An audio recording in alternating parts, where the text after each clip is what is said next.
Pak Mahfud, saya nanya dikit, dokumen yang menyandera kita itu dokumen apa? Dalam soal Freeport. Dalam soal Freeport, satu dokumen undang-undang yang pada waktu itu ditandatangani dan disetujui bersama oleh DPR bersama Pak Ginanjar. Cabut Saya aja. punya dokumennya. Nggak, cabut aja tuh undang-undang. Loh, kan orang sudah terikat sebelumnya undang-undang. Di situ disebut, sebentar. Di kontrak itu, di MOU itu disebutkan undang-undang, meskipun undang-undang dicabut tidak berlaku bagi Freeport. Ada, Pak. Dengan ini, kami generasi penerus Tuan Stefanus Samberi menyatakan bahwa kontrak karya pertama PT Freeport McMoran yang ditandatangani oleh Tuan Stefanus Samberi selama 30 tahun, tahun 1967 sampai tahun 1997, itu legal. Sedangkan kontrak karya kedua yang ditandatangani oleh pemerintah Republik Indonesia dengan PT Freeport McMoran selama 30 tahun, tahun 1991 sampai tahun 2021, dan PT Freeport McMoran sepakat melakukan divestasi 51% saham kepada pemerintah Republik Indonesia adalah ilegal. 3. Perjanjian internasional mengenai Irian Barat or West Papua, Perjanjian New York tahun 1962, Perjanjian Roma tahun 1962, dan Perjanjian Kontrak Karya pertama PT Freeport McMoran yang ditandatangani oleh Tuan Pendeta Stefanus Samberi tahun 1967. Kami bukan orang-orang bodoh di sini. Kami sudah mengerti juga sejarah proses penggabungan Papua ke dalam Indonesia.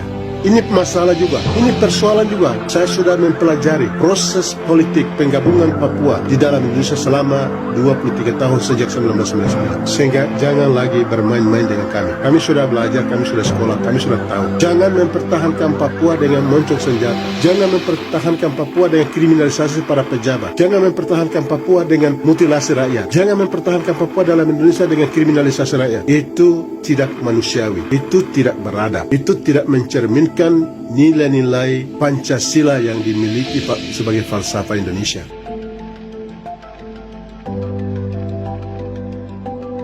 Siapa sebenarnya Tuan Stefanus Samberi? Ke-1.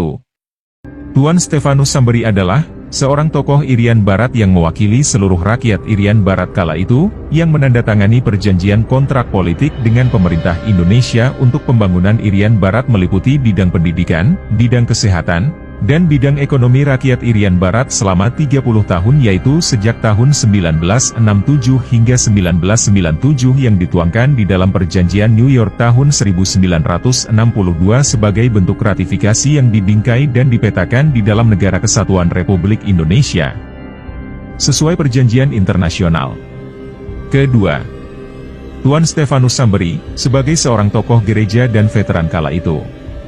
Ketiga, Tuan Stefanus Samberi sebagai JLI atau Junior Labor Inspector di dalam pemerintahan UNT, PBB, di Irian Barat dan diberikan kuasa penuh oleh PBB dengan memiliki kartu PBB yang sah secara hukum internasional, dengan nomor 206 yang diberikan langsung oleh Wakil Sekretaris Jenderal PBB Ortiz Sanz pada tahun 1962 dengan dasar perjanjian internasional. Keempat, Tuan Stefanus Samberi sebagai tokoh Irian Barat yang mewakili seluruh rakyat Irian Barat, yang menandatangani perjanjian kontrak karya pertama PT Freeport McMoran selama 30 tahun, 1967 sampai ada tahun 1997 untuk biaya pembangunan Irian Barat. Kelima, Tuan Stefanus Samberi sebagai tokoh Irian Barat yang menjadi jembatan politik Irian saat diintegrasi dan menjadi ketua Gerakan Merah Putih Irian Barat pada tahun 1968. Keenam, Tuan Stefanus Samberi sebagai tokoh Irian Barat yang diutus oleh pemerintah Indonesia atas nama Gerakan Merah Putih Irian Barat ke negeri Belanda untuk berunding dengan pemerintah kerajaan Belanda terkait penentuan nasib sendiri agar dirubah dengan sebutan penentuan pendapat rakyat yang kemudian disetujui 100% oleh pemerintah kerajaan Belanda pada bulan Januari tahun 1969. Ketujuh, Tuan Stefanus Samberi sebagai tokoh tonggak sejarah suksesnya pelaksanaan penentuan pendapat rakyat di mana saat itu 1025 orang anggota Dewan Musyawarah Pepera adalah anggota Gerakan Merah Putih Papua Barat, pada saat Pepera di Irian Barat tahun 1969. Awal tahun 1983 Tuan Stefanus Samberi bertemu dengan Presiden Indonesia, almarhum Soeharto. Usai bertemu, Pendeta Stefanus Samberi pulang ke Jayapura dengan menggunakan pesawat Garuda. Saat beliau transit di Bandara Sultan Hasanuddin Makassar, Tuan Stefanus Samberi dikabarkan telah meninggal dunia tiba-tiba di saat itu juga. Mirisnya, peti jenazahnya dibungkus dengan bendera merah putih dan dikirim ke Jayapura serta dijaga ketat oleh aparat Tentara Nasional Indonesia dengan menggunakan senjata las panjang. Keluarga besar kami minta untuk peti jenazah dibuka namun tidak diperbolehkan oleh aparat TNI yang pada saat itu berjaga. Sampai dimakamkan secara militer di Taman Makam Pahlawan Jayapura, tepatnya di Waina.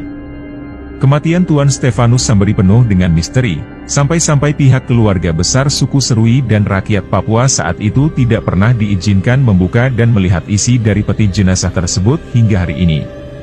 Semenjak beliau meninggal, nama dari sosok pahlawan kunci politik Papua ini ditutupi oleh pemerintah Indonesia dan perjuangannya pun disembunyikan takdir sejarah Orde Baru.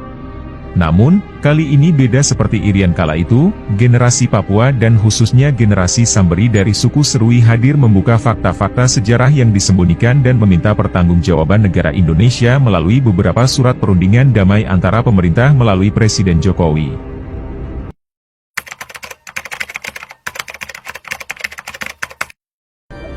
Oke, kalau saya tahu semua sejarah asli Irian Barat itu berdasarkan dokumen peninggalan dari Tuan Samberi. Wow, masih tersimpan utuh ya? Dokumen ini juga yang ada di PBB, ada di Amerika, Belanda, Indonesia. Jadi, dokumen ini Anda yakini ini kan cuma sebagian dokumen yang saya baca tadi. Kemarin kita buka lebih banyak toh dokumen. Dan dokumen-dokumen ini merupakan file pribadi dari Stefanus Samberi, TT, ya, yang ada di Amerika, ada di PBB, ada di Belanda, ada di file Indonesia. NKRI, pemerintah Indonesia. Anda yakin itu? Ya. Oke. Tapi pertanyaan saya, kenapa NKRI, kenapa pemerintah tidak memunculkan nama TT, Stefanus Samberi, sebagai tokoh utama yang berperan besar sekali untuk menghasilkan Pepra dan mengibarkan bendera merah putih di PBB, ya, dan merah putih di Papua, dan diakui oleh masyarakat dunia lewat keanggotaan PBB 206 waktu itu. Dan saya melihat bahwa Adam Malik sangat menghormati beliau, Amir Mahmud, ya, dan beberapa tokoh-tokoh nasional Indonesia yang terdahulu. Beliau sangat respect. Tapi kenapa kemudian namanya hilang dari sejarah? Apa yang terjadi setahu Anda, Brother Jack? Masalah status politik dan status kepemilikan saham di PT Freeport McMoran. Hal itu yang membuat pemerintah Republik Indonesia menghilangkan nama, dan Tuan Stefanus Samberi pun sampai sekarang masih misteri kematiannya. Prof Mahfud, saya nanya dikit, dokumen yang menyandera kita itu dokumen apa? Dalam soal Freeport. Soal Freeport, satu dokumen undang-undang yang pada waktu itu ditandatangani dan disetujui bersama oleh DPR bersama Pak Ginanjar. Cabut Saya aja. punya dokumennya. Nggak, cabut aja tuh undang-undang. Loh, kan orang sudah terikat sebelumnya undang-undang. Di situ disebut, sebentar. Di kontrak itu, di MOU itu disebutkan undang-undang, meskipun undang-undang dicabut tidak berlaku bagi Freeport. Ada.